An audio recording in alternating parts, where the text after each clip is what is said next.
In today's video, I'm going to show you exactly how to make a GIF in Photoshop step by step.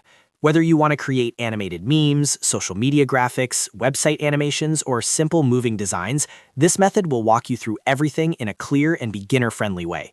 By the end of this video, you'll know how to turn images or layers into a fully animated GIF and export it properly with the right settings.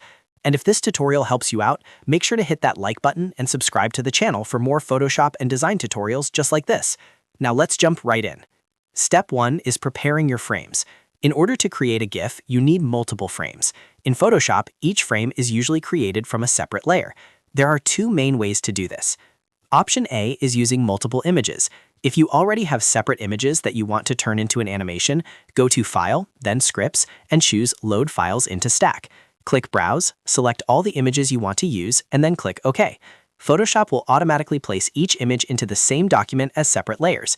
Each of these layers will become one frame in your animation. This is perfect if you created frames in another program or exported them individually. Option B is manually creating layers. If you're designing directly inside Photoshop, you can duplicate a layer by pressing Ctrl-J on Windows or Command-J on Mac. Then slightly move, edit, or modify each duplicated layer. For example, you might move text a few pixels each time or adjust an object's position to create motion. Each modified layer will represent one step of the animation. The key idea here is simple. One layer equals one frame.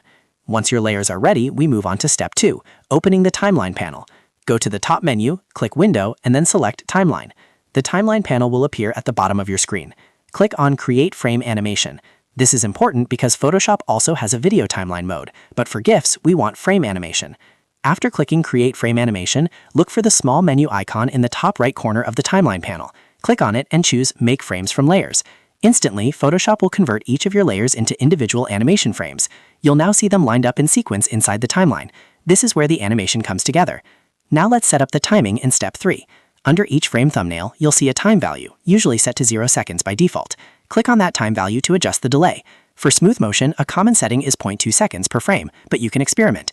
Lower values like 0.1 seconds create faster movement, while higher values slow things down. Next, look at the bottom of the timeline panel. You'll see the looping options. By default, it may say once. Click on it and change it to forever. This ensures your GIF keeps playing continuously instead of stopping after one cycle. Once you've done that, press the play button in the timeline to preview your animation.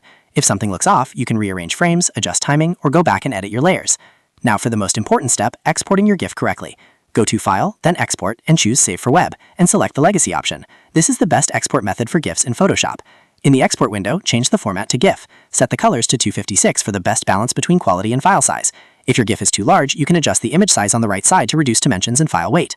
Before saving, double-check that looping is set to forever at the bottom of the Export window as well. Then click Save, choose your location, and you're done.